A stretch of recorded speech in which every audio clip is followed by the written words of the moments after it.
Okay, good afternoon, everyone. I would like to call to order this meeting of the Board of Elections on Monday, September 9th at 3 p.m. Roll call. Member Hallam. Here. Member DeMarco. Here. Chair Innamorato. Present. Chair all present. Great, thank you. Public comment. Public comment. Mr. Bandis, Ron Bandis.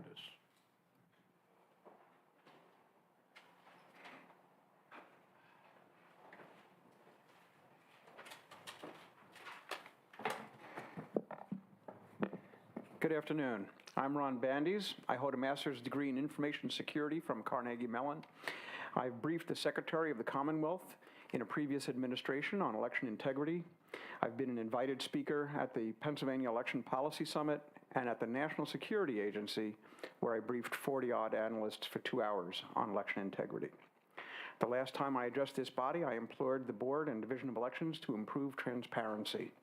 The county manager told me I was being negative, and I didn't know that the division gets accolades from unspecified entities.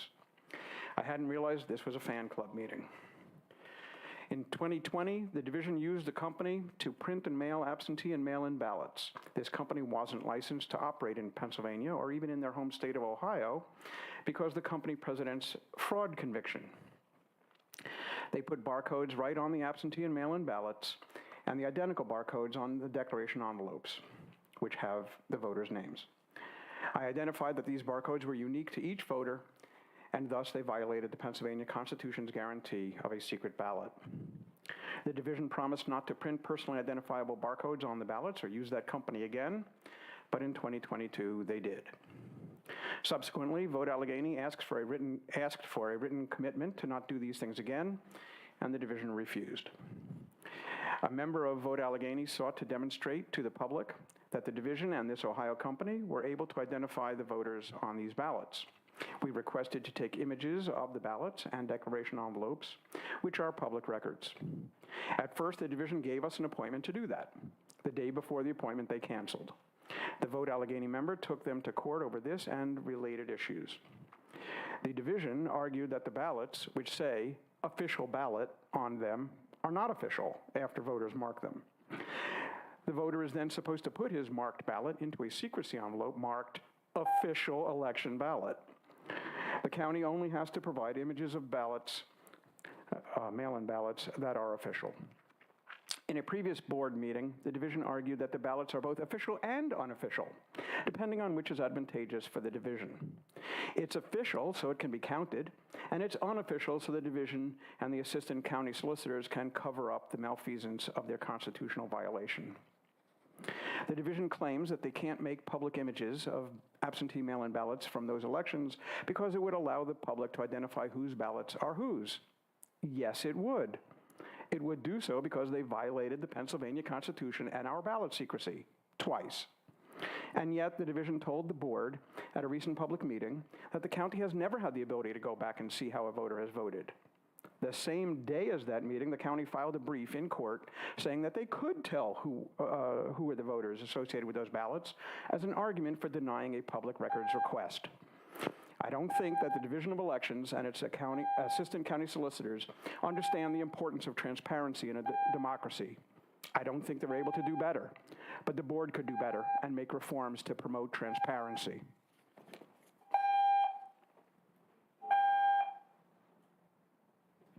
Next, Matt Van Bibber.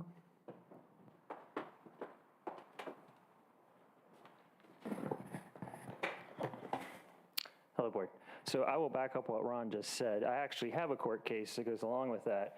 And part of the Department of State, it said, reading all these sections together, we must see in section 1 PA CS 1932, it is clear that plain meaning of official mail-in ballots and official absentee ballots refers to official ballots prepared by the county for an upcoming election and not to the voted ballots cast by individual voters in return to the county election office. So that's basically what he just said. Some other things that I dug into was some of the reporting from the machines from the precincts. I found that things were missing that should be required, such as zero tapes, configuration reports, and voting results. I also found that some things that were supposed to be officially signed are not signed. I looked over from 2020 to 2023 elections, so there's some things missing within there that should be there. I also identified that serial numbers of the machines on some of those are coming back as all zeros, which each machine should have an identifiable unique serial number, which is an issue. I noticed after an upgrade that some of the serial numbers actually got reset. Looks like probably to the proper serial number, which is very concerning. The other issue too is there's a protected count on the machines, and this protected count is like an odometer in a car. It should never get reset, and it's supposed to keep the mileage, basically how many ballots went to the machine. Unfortunately, it looks like the law was probably broken there as well, because the machines were set to zero on the protected count. I did get the reports from the county, from the machines to verify this, and I did verify this, that indeed that these things did happen. And I also verified like past elections where we did get ballot images and CBRs where there were duplicates in our election. I brought it to the board, I brought it to the county. Nobody has really come to me and asked me for more information about this, which is kind of concerning. And I've sent emails, I've talked to you guys personally. Nobody wants to hear about it. Maybe it's because there's legal liability, I don't know, but I'm bringing it to the public now because I don't feel like I'm being heard. And I also noticed that it looks like the polls are being opened early, like at 6:12 a.m. on the reports, which I can see that's okay because you got to set the machines up.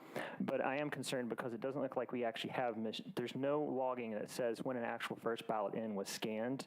So there is a prompt, there should be a prompt on the machine that says, okay, yeah, you've done the zero reports, the polls open, but you have to hit this button to show, hey, yeah, we started polling. That's not in the reports, and it doesn't look like we're required probably to keep the logs in the machines, which I think we should probably start keeping those logs so we can identify issues like that. I'm still waiting for the county to get back with me on that. So from a high-level surface, things look okay sometimes, but when I actually started digging into rights and no's and getting information, that's when I kind of started finding issues. So again, I'm bringing it to you guys and trying to bring it to you publicly to try to get some of these issues fixed. So thank you. Next is Carolyn D'Orazio.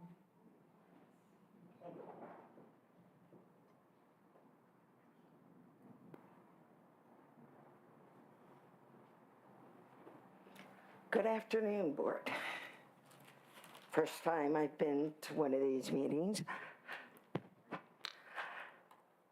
Concerned citizen.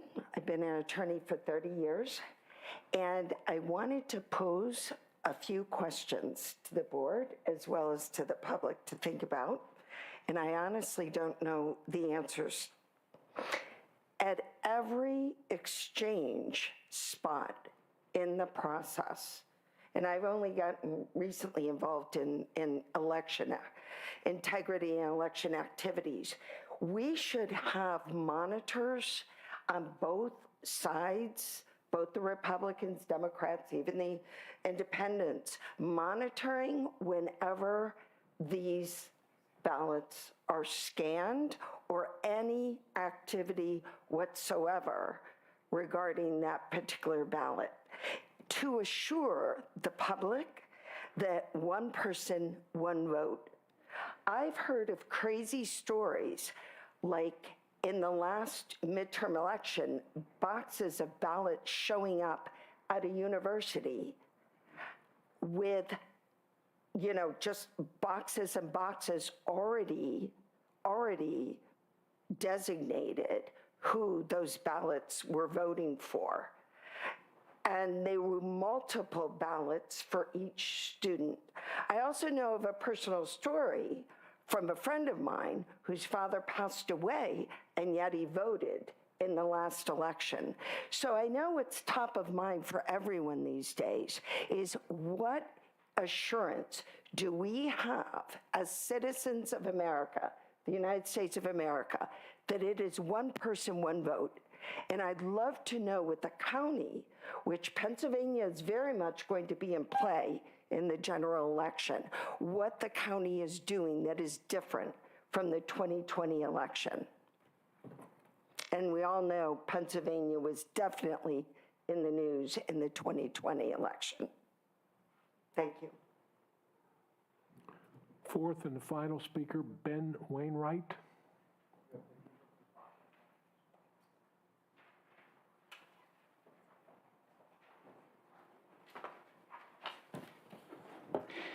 Good afternoon, members of the Allegheny County Board of Elections. I stand before you today as one of the thousands of registered student voters in Allegheny County to advocate for a critical initiative that will significantly impact our upcoming election, the establishment of a satellite office in Oakland, the heart of Pittsburgh's student community.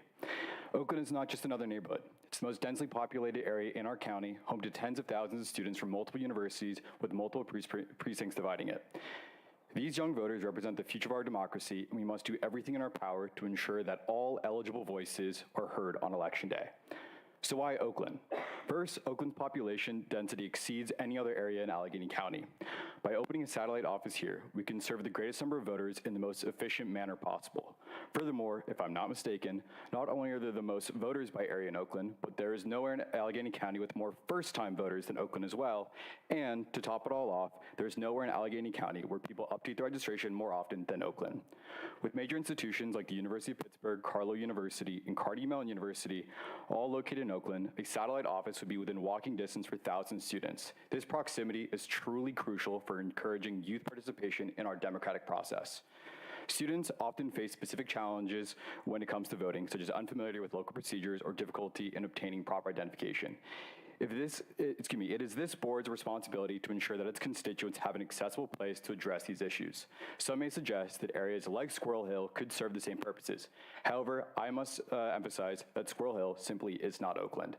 The difference in location, though small on a map, is significant in practice. Students are more likely to engage in an office they can easily walk to between classes or to and from their way to campus.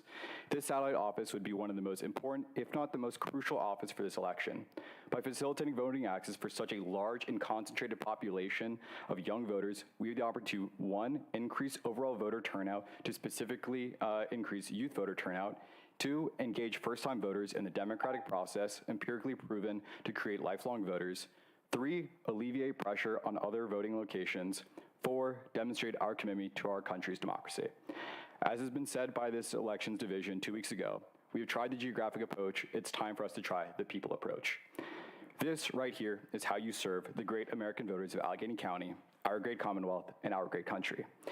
In conclusion, I urge the board to approve the establishment of a satellite office in Oakland. This decision is not just about convenience, it's about empowering the next generation of voters and strengthening the foundation of our democracy.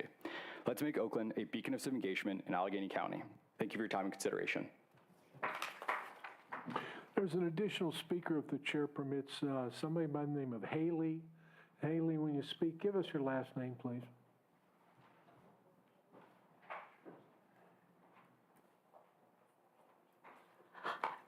Good afternoon. My last name is Phillips.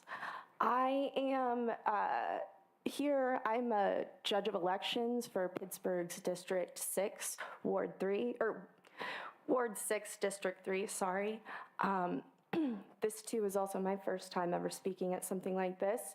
I am actually here to discuss raising the poll worker wage, but what I have with my experience working 6 elections as the judge of elections since 2022, what my knowledge can touch base on a couple of things that the other speakers had pointed out. I have had multiple people that were scheduled to be on my board leave on lunch break and not come back. That leaves tape unsigned at the end of the day because we can't print out the end tape until the end of the day. So if poll workers had a meaningful wage raise, that would increase poll worker retention. And although the county does offer paid training for poll workers, the best training is election day, unfortunately. We have people that come in and for various different reasons would need to remit their mail-in ballot, other things, and there's different paperworks. It all needs to be done in triplicate, some of it quadruplicate, and I have worked 3 elections with just myself on my board. So if I'm a single mom and I work and I have to rearrange my custody schedule for 3 days to make sure I can work election day because because it's an all-day event that affects my Monday and my Wednesday.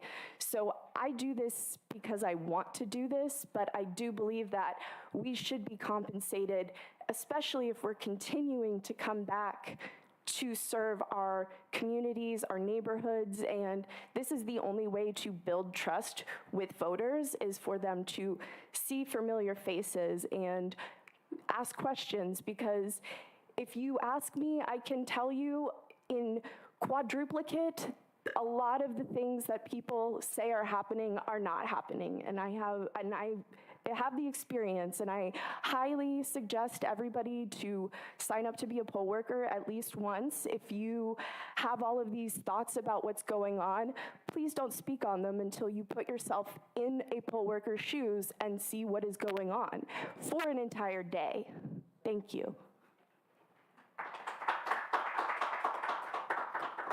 Thanks.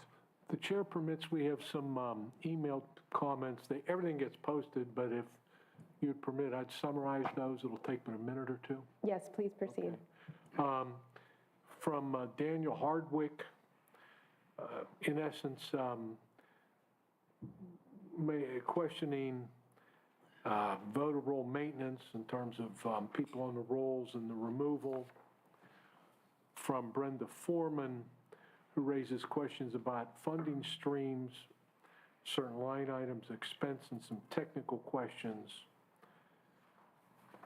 From William Town, who, his comments were in essence made by Mr. Bandy's in terms of voter unique codes and official ballots and the like. And again, Mr. Bandy's covered the high points there, and that'll be posted. From Ryan Joyce, favoring more satellite election offices. From Nick DeWalt, supporting satellite election offices. From Matthew Trickett, supporting and satellite offices and asking that they be expanded. From Mary Zaccaro, supports accessible satellite offices. From somebody named Misbah, M-I-S-B-A-H, wants to add satellite offices. Those are all the comments that we received by email, and they'll all be posted. Thank you.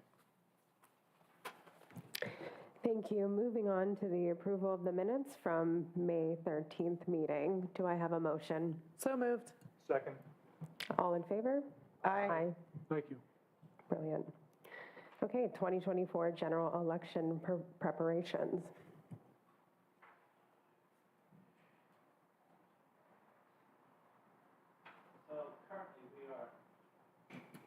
Thank you very much. Currently, voter registration is very busy. I'm taking in a lot of over-the-counter registrations by drives. We received an additional 22,000 voter registrations since May 1st. Now, there are a lot of duplicates in there, and a lot of them are just change of addresses and stuff like that. But currently, we're about 11,000 voters higher than we were for the primary. As well as polling places, we've changed 24 for this election, with 14 are pending. That is all the locations that moved from the primary due to Passover. They're moving back to their original locations. They're not included in this.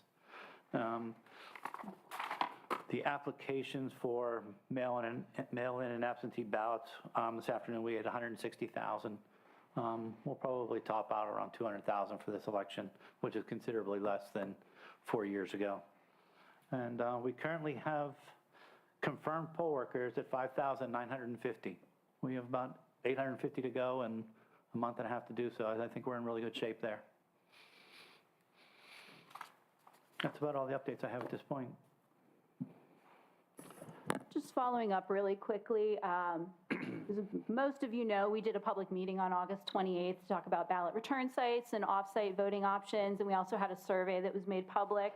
So that survey closed last week. We had just shy of 2,000 people take the survey. And just kind of quick, high level, about half of the people that took the survey said that they typically vote in person. The other half do some combination of vote by mail or over-the-counter voting. We also had mixed results on the return site hours and days. Some people wanted early, some people wanted late, weekdays, weekends, it was all over the place. But the one majority, I think 36%, was people wanted them 1 week prior to Election Day for ballot return sites. 53% of people also said that satellites, which are different than ballot return sites, were very important. 25% said somewhat important, 22% said not important. And for the in-person voters, majority said that they would like better location advertising. So that's something we're going to work with our marketing group on and communications on moving towards November. Thank you, Director. Does anyone have questions? Councilperson Hallam. Thank you very much. I have a couple questions.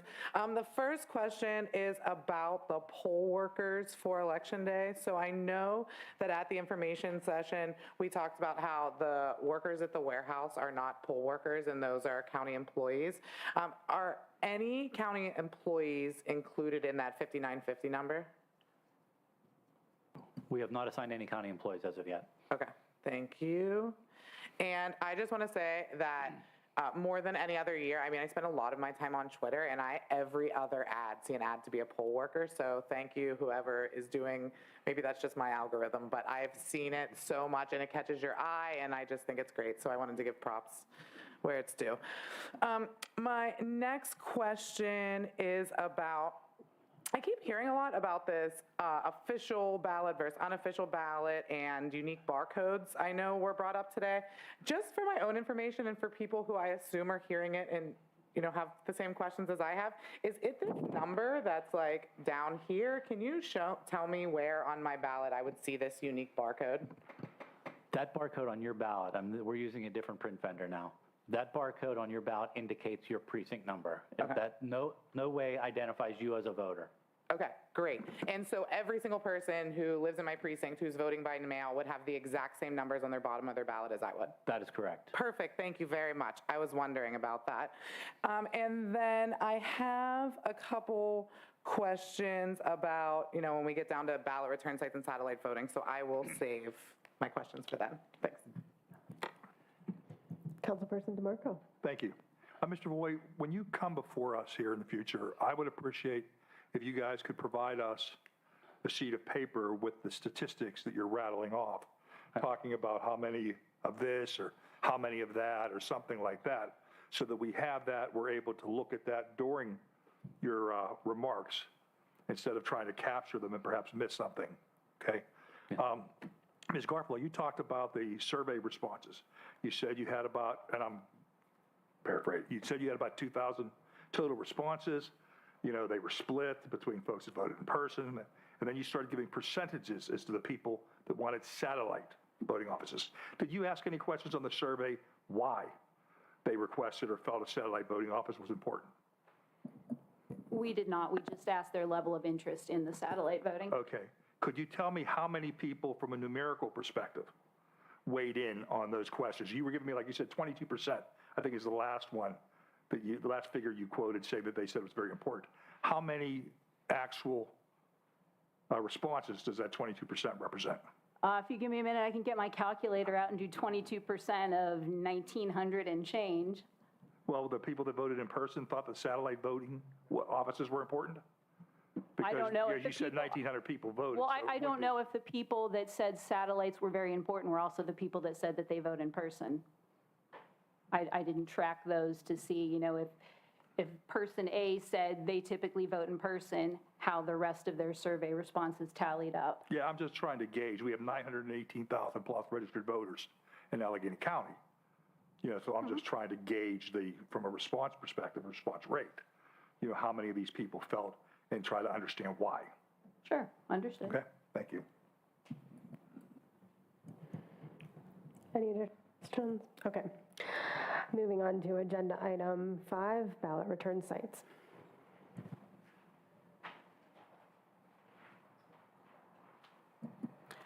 So based on the feedback that we received from the survey, from comments that we had during the primaries ballot return sites, emailed comments we received, and at the public meeting, we're presenting the board with a motion and a plan for ballot return sites for November. For those listening at home or those in the public, we're proposing to host 10 ballot return sites. 9 of them will be off-site, AKA not the county office building. 3 of those locations will be new locations, and we have 1 change. So we are proposing to, once again, host at the county office building as we always do.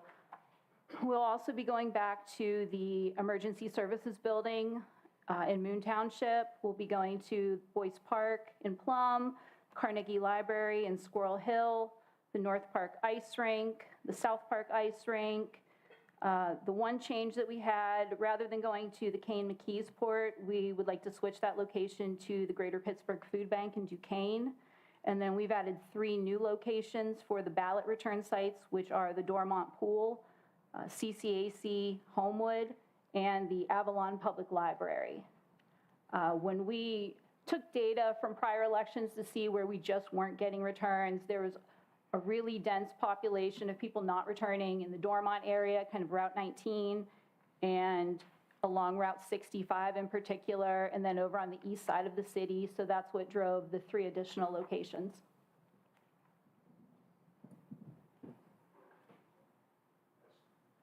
Okay, Councilman DeMarco? Sure.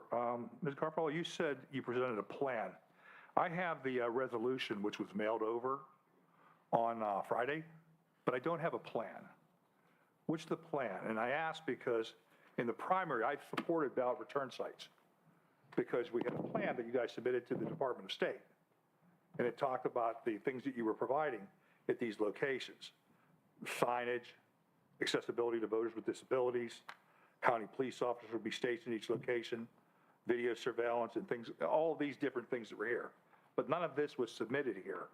So am I to understand that these 9 sites that you've identified, that everything that was on here that you provided in the primary will be provided here in the general election? Yes, we will be repeating the setup that we had in the primary. We'll have county staff working the ballot box. We will have a county police officer. We'll have a county police officer escort the staff back to the warehouse at the end of the night. We will have video surveillance on the premise as well. Okay, let me ask you this question. How much is this anticipated to cost for the ballot return sites? Significantly less. We'll be doing this on the weekdays, Monday through Friday, so it'll be a normal 8-hour shift for the staff. So the only overtime that will be incurred will be the staff person that drives the ballot box along with the police officer from the location back to the warehouse. I don't know, because I did some calculations. I think it's going to be a bit more. In the April primary, Allegheny County spent, just on the 6 ballot return sites over those 2 weekends, $324,392.08. We got a return of 2,779 ballots, which if you divide those, it comes out to a cost of approximately $116.73 per ballot returned. Now, that's not a great ROI in anybody's book.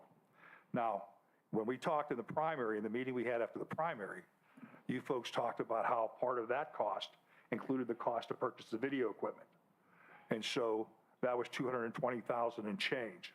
So if I subtract that out and I just use just the labor cost is $103,871.40, which again, divided by 2,779 ballots, equals $37.38 per ballot return. Now, we're going from 6 sites to 9 sites.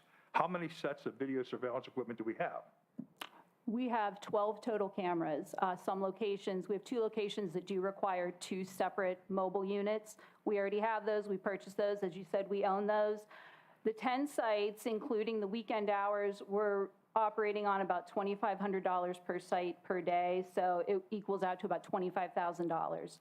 Yeah, when I looked at return sites, I looked at your ballot return sites the 5 weekdays, and I came up with a cost of $3,502.89 per day per location based upon the wages and the fringes from the report that you guys provided after the primary. So when I take the ballot return sites 5 weekdays times 3,502.89 times 9 sites, that's $157,630.05. When I look at the 2 weekend days there, the average cost there, based upon the numbers you provided after the primary, were $4,328.56. Multiply that times 9, that's $77,914.08. So total cost there, just on labor alone, would be $235,544, which is about 120-some thousand more than the labor cost us. Well, wait a minute, 235, 103, 132,000 more than the labor cost us in the primary. We did have some high-level personnel that were working in the primary. We dialed that back. I carry a high salary. A lot of the people sitting up here do. We're not necessarily going to be on site 9, 10 hours a day like we were in the primary. We have other managers that are fully capable of doing this. They're trained, they worked in the primary, and carry a lower salary. So you think that that lower salary is going to make up that $100,000 difference? No. Okay, thank you. That's it. Councilperson Hallam? Yeah, I am not here to do math. So my question is specifically about where the ballot return sites are. I'm so excited about the new ones. I love the new locations. I do know that over the past few meetings that we've had some folks coming who are students in Oakland, including tonight, who were asking about an Oakland either satellite office or ballot return site. And so I remember seeing that heat map of where the folks are. And so is that the satellite one? Yeah, for the satellite one. So is that the reason that we're not going to have the ballot return site in Oakland is because we're having the satellite location and you're trying to do 2 separate ones? Correct. Cool. Oh, and that math question from earlier was 440. I Googled it. What was 440? The one that you were talking about 22%. yeah, it was 440. Okay. Okay? Any additional questions? Okay. I just also want to say that, of course, we did a new thing in the primary and getting folks to, participate in our ballot return sites. It's going to take some time to change people's behaviors and make sure that they know that that's an option for them to vote. And if we're talking about ensuring that every single citizen here has the opportunity to exercise their right to vote, we're creating an infrastructure that is new, that will require time for people to adopt. So, I want to emphasize that I think that this is a noble investment, and it's an investment not only in the folks who are going to be voting in November, but the voters that are going to come after that. So appreciate you being thoughtful and intentional and data-driven as you present these new locations to the Board of Elections. And with that, a motion to adopt Resolution 2. So moved. Second. Any discussion? I would just say, in looking over the numbers from the primary, only 2.9% of the ballots that were requested were returned at the ballot return sites. When we talk about accessibility and ease of use for voting, people already have tremendous access and ease of use in voting. In regards to applying for a mail-in ballot application, they have the ability to do it through the mail. They have the ability to do it online. They can do it over the counter at the county elections office. In addition, numerous third-party groups like the Voter Participation Center and others. I've even seen pre-populated mail-in ballot applications sent out using the governor's name and the county executive's name. All these folks need to do is enter their identifying information and sign the application to return it. When it comes to returning their ballot, there are 6, with these ballot return sites, there are 6 different options. You have the option to place it in the United States Post Office mailbox on your block. You have the option of putting it in the mailbox at your own front door for pickup. You can return it to the drop box at the county office building. You can return it directly to Elections Division employees at the elections office. You can take it to the polls, the entire package on Election Day, 1,327 of them, where they will be given a ballot which to vote. In addition, with the ballot return sites, that's 6 sites, that's 6 ways to return their ballot. So I think we're providing a tremendous amount of flexibility and access. Again, bending over backwards, we're talking about 2.9% of the ballots. If we take, and you said 160,000 people have applied so far, that's about 4,500 ballots. So we're going to be spending $500,000 to collect 5,000 ballots. That's all, thank you. Thank you, Councilman. May I call the roll for voting? Please do. Mr. Member DeMarco? I'll vote for the ballot return sites. Okay, Don't like them, but I'll vote for it. okay. Ms. Hallam? Yes. Chair Innamorato? Yes. Resolution passes 3-0. Next item is Resolution 3 regarding satellite sites.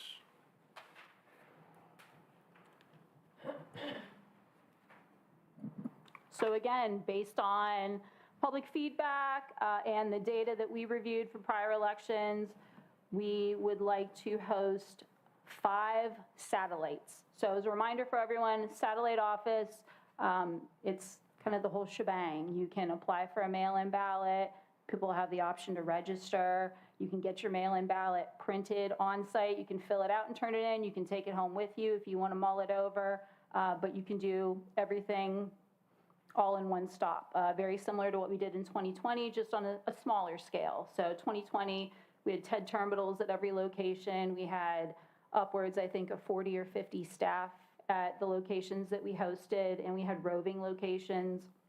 For this go-around, we would like to host a weekday site at Soldiers and Sailors in Oakland on October 15th, 16th, and 17th during business hours, 8 a.m. to 4 p.m.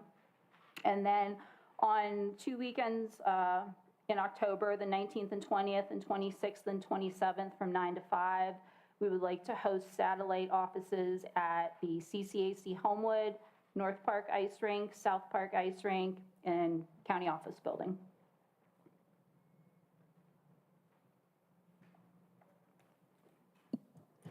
Any discussion on the resolution? Of course. Councilperson DeMarco. Folks, one of the concerns that I have here is since 2020, we've been able to get by fine without these satellite voting locations, okay? But wait, what happens here is in a presidential election year, all of a sudden now, in addition to ballot return sites, which we haven't had before, we're going to put these in place. I've spent a tremendous amount of time trying to assure people of Allegheny County, as well as anywhere else I've been asked in Pennsylvania, that our elections are secure. You know, I've done my best trying to take a knockdown what I view as conspiracy theories, things of this nature, et cetera. But when we take and we introduce things that can create additional ambiguity, it's concerning. The state's law here, Pennsylvania State from the Department of State, when people go to vote at the polls, you're allowed to have a poll watcher. When we do the pre-canvassing and the canvassing of the absentee and the mail-in ballots, you're allowed to have observers. But according to the state's rules here, it doesn't permit poll watchers or authorized representatives or even observers to be at these facilities. You have, when we talk about Oakland, and I appreciate trying to take and serve our student population, but they are the most technologically astute and capable of our population. When I take a look at the figures here, let's look at, for Bethany here in our math, again, we have approximately 918,000 registered voters, and our population estimated in 2024 of 1,217,000 residents in Allegheny County. Approximately 96% of our people are already registered to vote. I just can't see when the county is running in a trend where we're spending $23 million more per year than we're taking in. We're going to lose additional millions in real estate revenue when we're taking and doing this. And when I factor in, folks, Democrat applications are running 4-1 on Republican applications. I have people calling me up, telling me that this is nothing more than a Democrat get out the vote plan funded by the taxpayers. How do I push back on that again when we have 2.9% is the number of ballots being returned? So it's minuscule. And now we're going to take and open this up where people can go in and register at these different locations and and all kinds of other things in addition to just returning their ballot. And I'm supposed to assure everybody that everything is hunky-dory and secure. It's just difficult to do. I'd appreciate any help you folks might want to give me in being able to take and assure the public that that's the case. Thank you. Councilperson Hallam? Yes, I am really excited to vote yes on this. I would say that I agree we should treat every year the same, and I would be excited to support this proposal for the primary and general elections in non-presidential years as well. So hopefully that's something we can talk about in the future. And also just wanted to point out that many more people in Allegheny County vote in presidential elections, so I am glad that you guys are on that and ready to go with these additional measures to remove all obstacles to people who want to vote, because as we all agree, our elections are safe and secure, and we want everybody to participate of all parties. So excited to vote yes. Great, thank you, Councilperson Hallam. Director, could you just speak briefly to the safety and security that is surrounding these satellite locations, and just touch on maybe a few other counties within the Commonwealth that already offer this service and have for many election cycles? So I might let somebody on the other side of the room talk to the other counties that utilize them. But as far as our security goes, again, this is all full-time county employees, predominantly from the elections division. They're all trained to use the state shore system, which we've acquired laptops from the Department of State that are shore-enabled. So everything will be processed via that on secure networks. Again, we'll have 2 staff on the ballot box, just like we do on the ballot return sites. We'll have a county sheriff outside, can't be inside, but they can be outside to monitor. So it's very similar to what we did in 2020. Honestly, other than the sheer size of it, I can't think of any differences off the top of my head.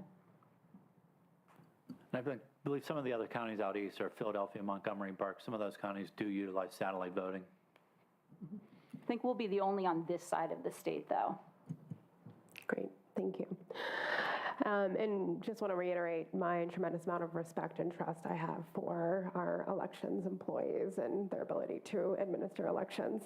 So with that, motion to consider the resolution. So moved. Okay, second? Okay, I'll call the roll. I think it's Ms. Hallam this time. Yes. Mr. DeMarco? Okay, Chair Innamorato? Yes. Resolution 3 passes 2-1. Thank you. Thank you. And moving on to new business, Member Hallam. Thank you so much. So I know a lot of folks who have reached out to me. We had a poll worker come and speak tonight. I'm sure we have some other ones in the room that I've seen. And a concern that folks have expressed is they really want to participate in this process of being a poll worker. They want to learn how our elections work and also do their civic duty, but the pay is really the barrier for them. Currently, we are paying $150 for most poll workers, $175 for the judges of elections. Now, if they do complete training, they can get $25 additional for training. And so I propose via this resolution to raise the wage. We are capped in Pennsylvania at $200, but that does not include training, any additional compensation for travel to and from dropping off the ballots, so we can add additional amounts for that. So I propose to pay $200 to the regular poll workers, $250 to the judge of elections, keep the training, and keep the mileage reimbursement the way it is now. And I would like to open that up for any discussion from my colleagues. I do know that every year, this year is the best I've seen in a really long time, that this far ahead of the election, we only need 850 poll workers. That is great. But I really do believe that I personally have talked to a number that's probably in the at least 100 or so who would love to do this if they could afford to take a day of PTO, take an unpaid day off work, pay for childcare, do all the costs that are associated with spending, 14, 15 hours at the polling place for the day. So I think it is the least that we can do, especially in a county where we really prioritize our workers and also democracy. So, Mr. Voy, How many workers do we have currently signed up today? As of today, right before the meeting, it's 5,950. Have we had any problem getting those folks? Recently, no, not for presidential elections. It's normally a lot easier. Okay, thank you very much. Thank you. So I would say, I think to Councilman DeMarco's point is that we've had an incredible amount of success recruiting poll workers. And, we have so much gratitude at the county for the people who give election day to make our elections happen. We're also entering budget season where we know that we have a fixed budget that the elections department is working with. So I would encourage us to look at what the costs would be associated with these increases and come back to the Board of Elections and kind of give us a full picture of the increased costs that we would incur and what the potential benefit could be in doing that. So. Yeah, that is actually the reason for the timing of this, for not waiting until after the election, is because of the timing of the budget season. I know that that's coming up. I do know that we will have to incur an additional cost, obviously, to raise the pay, even if it is only, $50 or $75 per person. So that is why I would like to approve this now, so that we know how much we need to allocate in the budget for Elections Division 4 poll workers for next year. So just to clarify, you're asking for a motion to raise the wages Beginning January 1st. beginning January 1st? Sure. We do not have a written motion in our packet.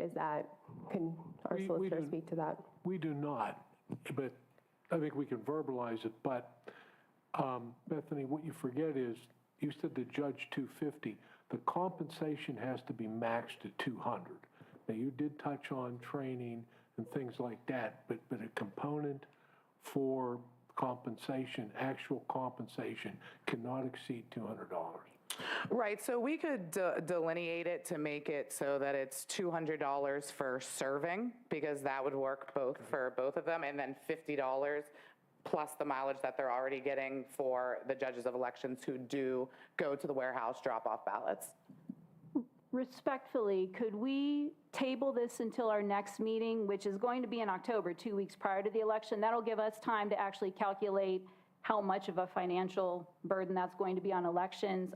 Obviously, we have already submitted our budgets to the administration, and that will get presented to council, but that'll give us time to give you a concrete number on the type of increase we're looking at. Sure, and would that October meeting be early enough for you to amend your proposal to the administration to be included in the 2025 budget? I'm not sure what day it's being presented to council. October 15th, mid-October. Yeah, I just don't want, it's too late now, and that to be used as a reason why we can't do it. So if you think that that gives your team enough time, I am willing. I don't want to table it, but I'll just kind of pull it until the next Board of Elections meeting. I just didn't want to I know we're going to be busy with the meeting before the election and any subsequent meetings after the election. I didn't want this to kind of get lost. Sure, understood. I just think, like I said, that would give us time to actually present you with a hard number of here's the type of increase we're looking at, because I think it's going to be pretty significant. That would be great. I'd be cool with that. Thank you. Thank you, Director. And thank you, Member Hallam. Okay. Do I have a motion to adjourn? So moved. So moved. Great. Thank All you. in favor?